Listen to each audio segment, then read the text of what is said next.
Notre invité cette semaine, Benoît Pelletier.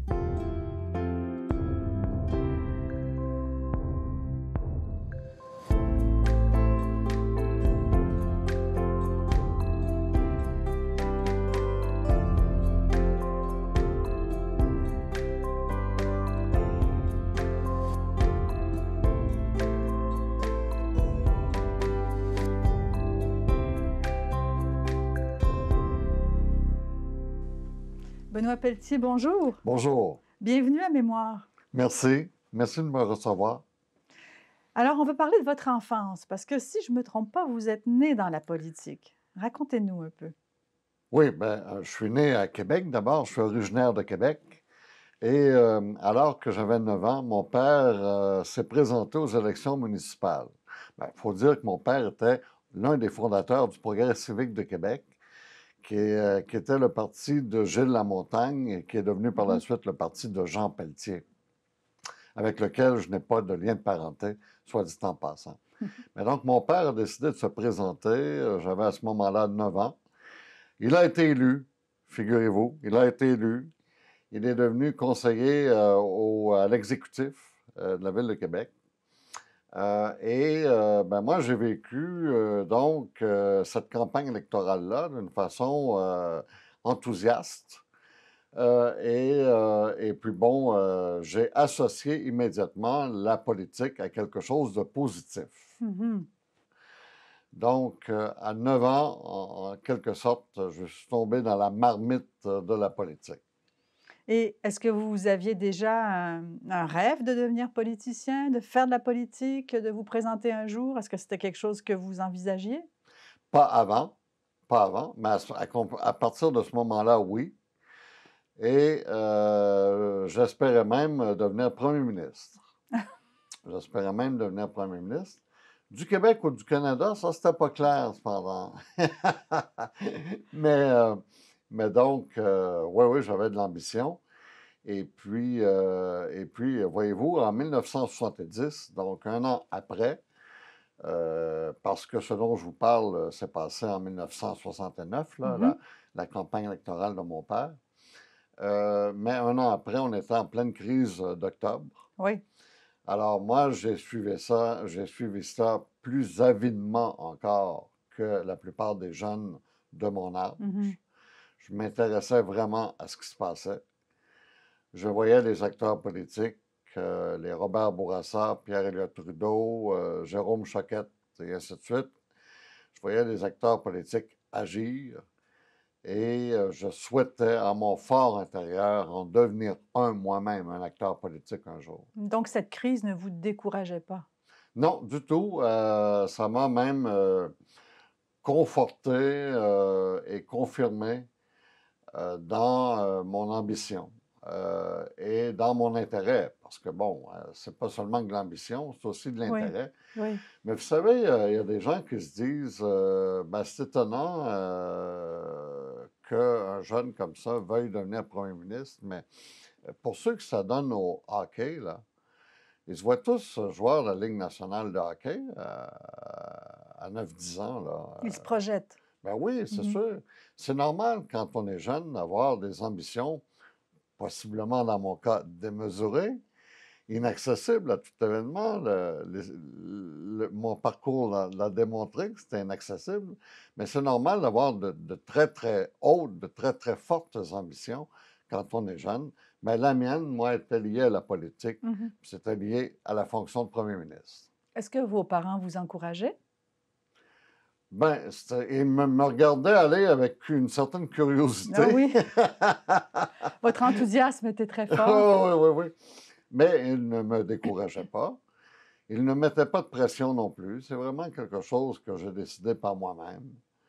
Ils ne me mettaient pas de pression, mais c'était vraiment unique parce que, bon, je veux dire, moi, j'étais très jeune et puis je parlais de politique avec les adultes, là.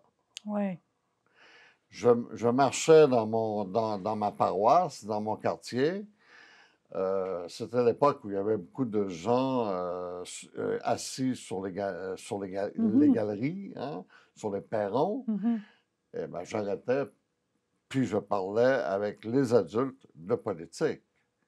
C'était vraiment spécial. Donc vous, vos héros, c'était pas les chanteurs ou Non, c'était des des politiciens? politiciens. Mmh. Oui, oui, oui.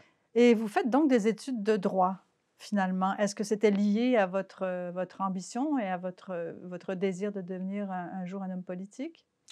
Ben oui, en fait, au même âge, à 9 ans, j'ai décidé que je deviendrais avocat. Et puis, ben, faut dire qu'à l'époque, j'étais, et je n'étais pas le seul non plus, j'étais impressionné par Perry Mason à Oui. la télévision, puis tout ça, puis bon, enfin. Et puis, je sentais que c'était une voie qui pourrait m'intéresser. Mais pour moi, ce n'était pas qu'une hypothèse parmi d'autres. C'était vraiment très arrêté, très Mmh déterminé. mh. Je vais devenir avocat. Mmh. J'avais 9 ans. Et puis, effectivement, donc, je le suis devenu dans les années qui ont suivi. Ouais. Vous aviez saisi tout de suite la notion de plaidoirie, d'argumentation que le droit exigeait ou qu'il allait vous faire développer ou c'était pour parler, pour prendre la parole? Ben, je dois vous dire que je crois pas que, à l'époque, je crois pas que j'étais conscient que j'avais Mmh un mh. talent Mmh. pour l'art oratoire. Mmh.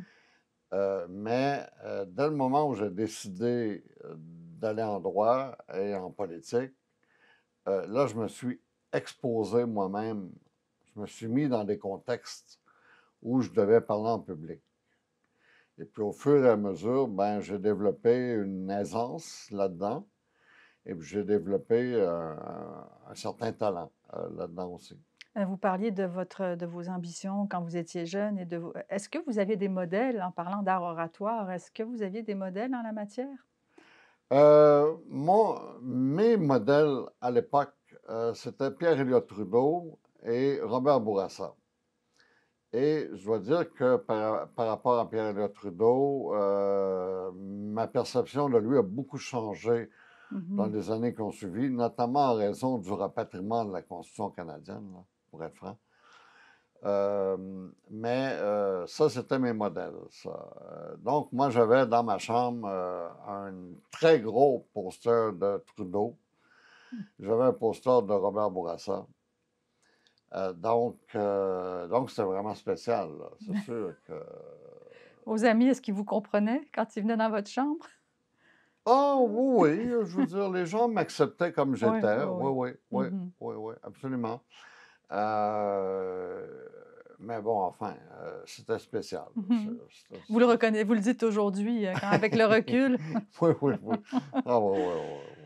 Mais vous aviez aussi donc vous êtes devenu, vous avez étudié le droit, mais vous avez aussi développé une passion pour la recherche. Ah ben oui, écoutez, d'abord, pour la recherche, oui, parce que je m'adonne beaucoup à la recherche depuis plusieurs années. Ce qu'on appelle, bon, enfin, parfois la recherche fondamentale, là, c'est-à-dire la recherche scientifique, appelons ça comme ça, Oui. sur différents thèmes, sur différents sujets, qui donne lieu, recherche qui donne lieu à des publications. Mmh. Bon. Alors, ça, je m'adonne beaucoup à cela. Et puis, je n'avais pas idée que je deviendrais enseignant un jour, mais je le suis devenu. Ouais. Donc vous allez, faire vos études en France Oui. et qu'est-ce que vous réalisez là-bas? Qu'est-ce que vous accomplissez comme études? Alors, quand j'ai quitté Québec, ben, d'abord, j'ai fait mon baccalauréat en droit à l'Université Laval, mon barreau à Québec, mon stage à Québec. Et par la suite, je décide de quitter pour la région d'Ottawa-Hull, comme on l'appelait à l'époque. Mmh.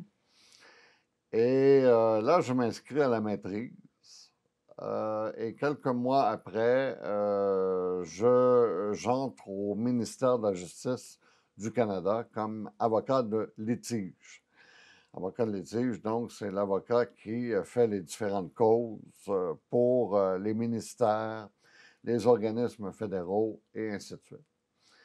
Dans les années qui ont suivi, j'ai complété ma maîtrise, mais là, elle était rendue à temps partiel, là, Eh oui. évidemment, ouais.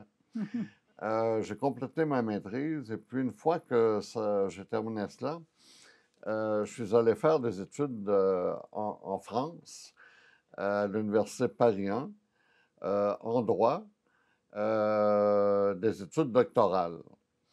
Et en fait, j'ai beaucoup appris, puis ça va vous intéresser, ça, parce que euh, les Français, lorsqu'ils abordent le droit constitutionnel, Mhm. partent d'un concept qui est le concept de l'État. Le concept clé du droit constitutionnel pour les Français, c'est l'État. Vous allez me dire, n'est-ce pas la même chose pour tous les profs de tous les pays? Non, parce que chez les anglo-saxons, le concept clé pour la plupart d'entre eux, surtout ceux du Royaume-Uni et du Canada dit anglais, Mhm.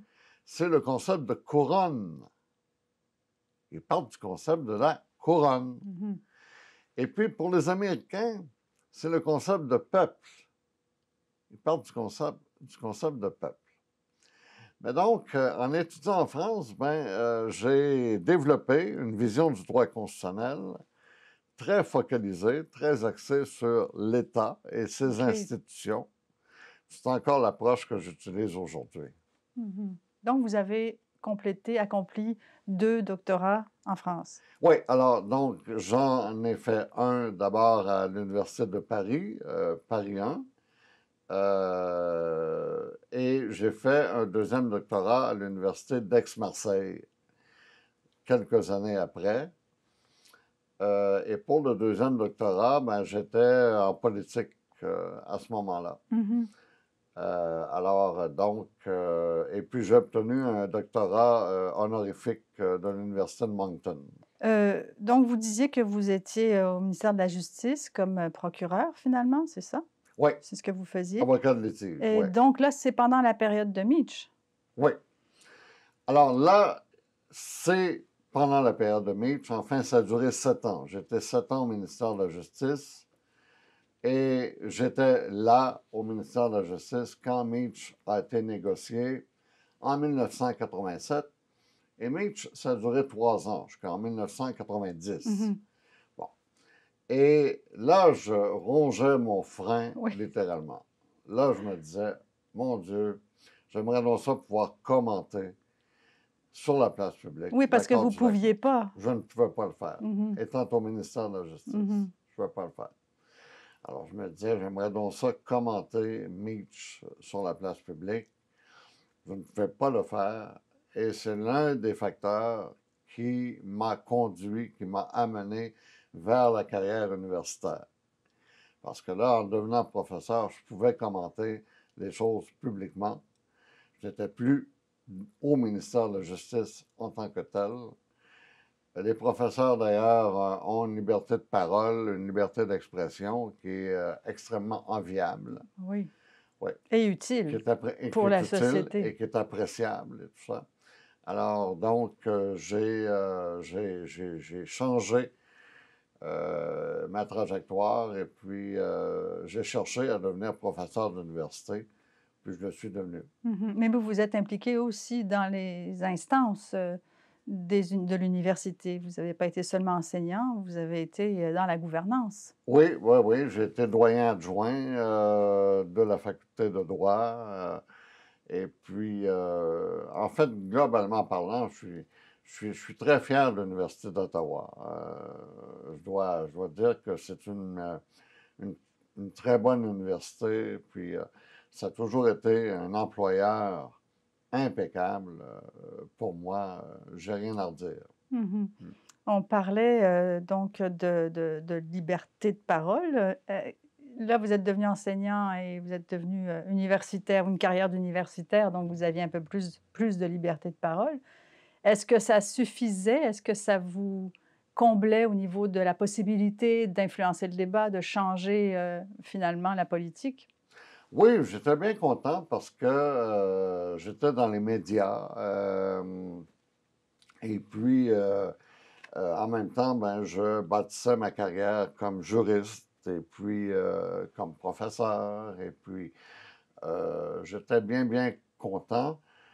Ce qu'il faut préciser, parce que c'est quand même très important, c'est que j'ai fait de la politique très jeune, hein, mais je me suis imposé 20 ans de neutralité. Oui. C'est-à-dire que pendant 20 ans, de l'âge de 18 ans à l'âge de 38 ans, j'étais membre d'aucun parti politique. Mhm. Je ne participais à aucune activité politique. Je ne devais rendre de compte à personne. Mais vous dites que vous, vous n'étiez membre d'aucun parti. Consciemment, vous vous étiez dit, il ne faut pas que je le fasse pour Oui. pouvoir un jour m'impliquer ou... Non, parce que j'en avais assez de la politique. J'en avais assez de la politique à ce moment-là. Je trouvais que ça dominait trop ma vie, Ah, OK. dans ce sens-là. Là. Et je trouvais que c'était trop présent. Je trouvais que j'avais un côté partisan qui, à un moment donné, m'est apparu à moi désagréable. Mhm, mhm. J'étais à l'université, j'étais dans un contexte où je recherchais davantage l'objectivité scientifique. Oui. Euh, je m'adonnais au droit plus qu'à la politique. J'investissais beaucoup de temps dans le droit. Alors, pendant 20 ans, donc, je me suis imposé une neutralité politique.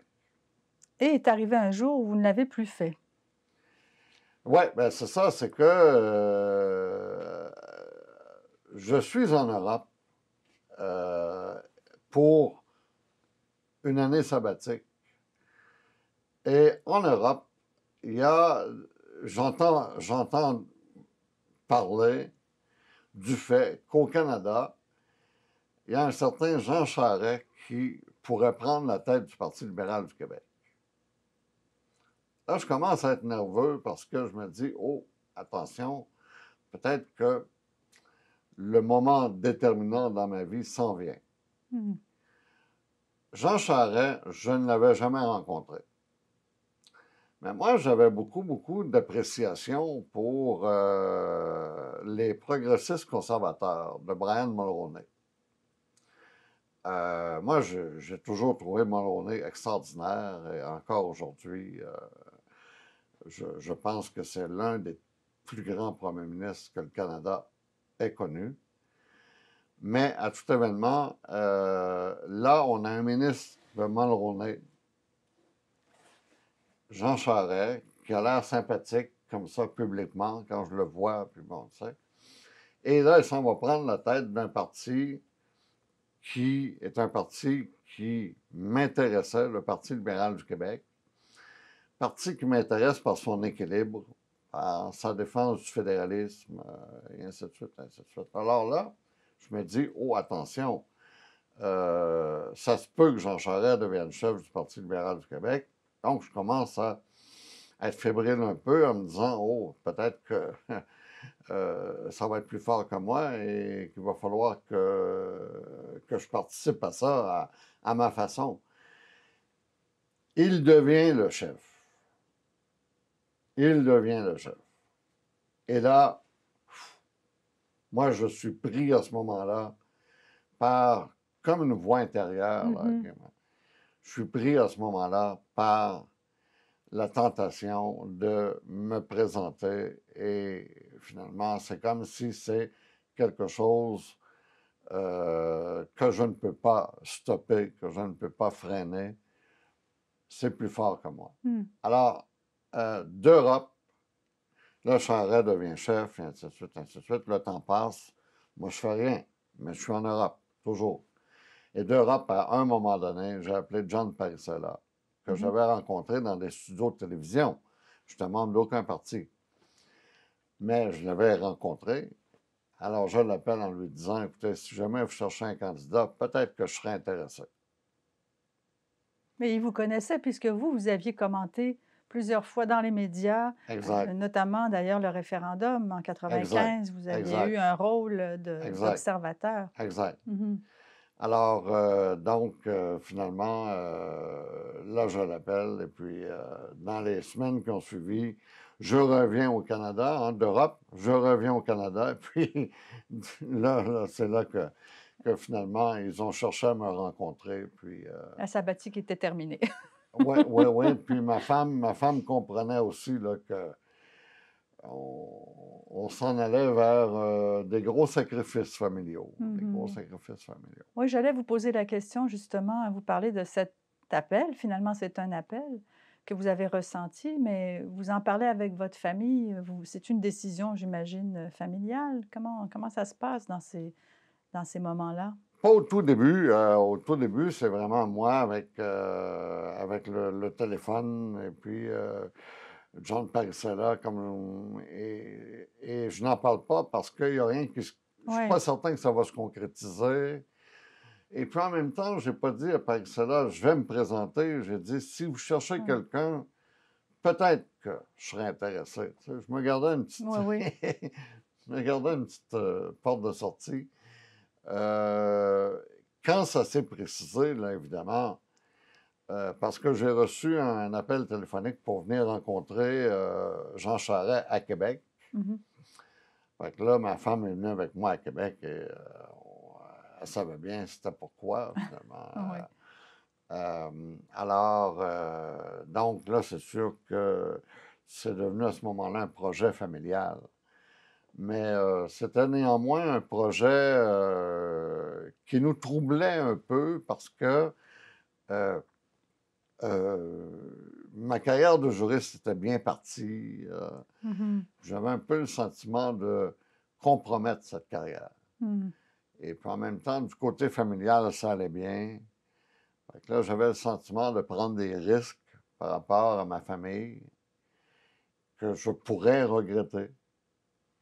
Alors, donc, il y avait un côté angoissant quand même dans tout ça. Et donc, comment ça se passe par la suite? Alors, vous vous présentez.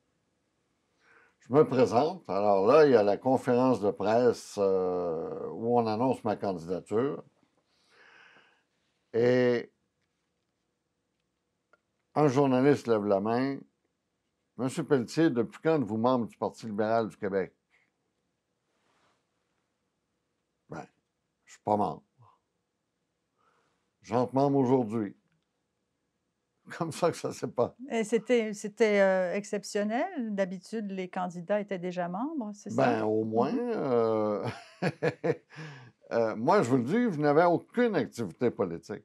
Mais on comprenait qu'avec votre fonction d'enseignant, c'était quelque chose qui pouvait entrer en contradiction ou comment on voyait ça? Comment votre entourage voyait-il votre exclusion, si on veut, là, du militantisme? Ah, bien, écoutez, très bien, parce que moi, de mon côté, c'était même une question d'intégrité personnelle. Mhm. C'est-à-dire que quand je commentais publiquement, je commentais en cherchant la vérité, en cherchant Objectivement, l'objectivité. oui.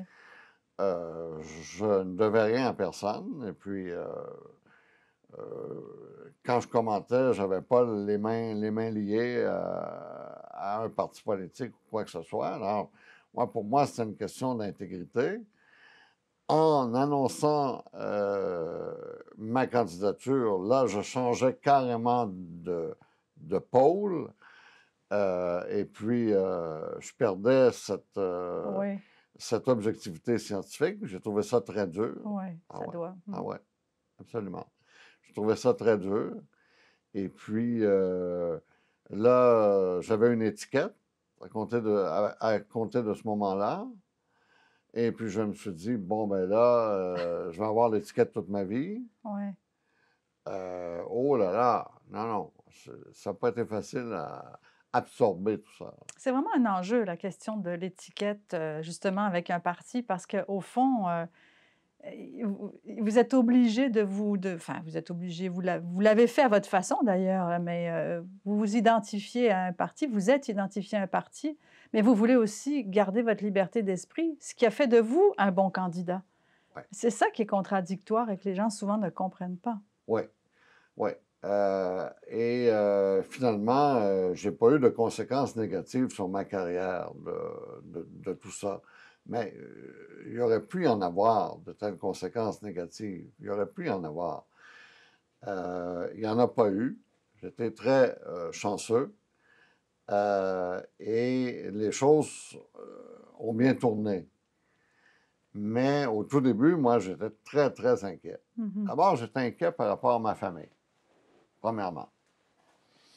Là, je savais que je serais absent de la maison souvent. Alors, donc, comment mes enfants vont vivre ça? Comment mon épouse va vivre ça? J'étais très, très inquiet de ces absences, de ce travail ardu. Même quand je suis dans l'Outaouais, je travaillais fort quand même, les fins de semaine, des activités sociales et ainsi de suite, ainsi de suite. J'étais inquiet pour ma famille. Deuxièmement, j'étais inquiet parce que là, je venais de perdre une objectivité scientifique qui me tenait à cœur. Que vous avez chéri pendant toutes ces années. J'étais inquiet parce que je compromettais, du moins, c'était l'impression que j'avais, ma carrière comme juriste. J'étais inquiet parce qu'on ne sait jamais comment on va sortir de la politique. En d'autres mots, dans quel état on va en sortir.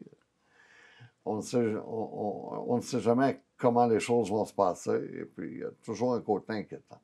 Alors, pour être franc avec vous, quand on est élu, puis moi, je suis certain que c'est la même chose pour bien des parlementaires, qu'ils ne le disent pas nécessairement.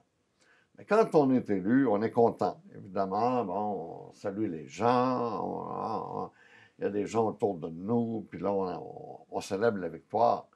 Mais en même temps, il y a une angoisse. Oui. En même temps, il y en a une angoisse. Et on en parle trop rarement de cela.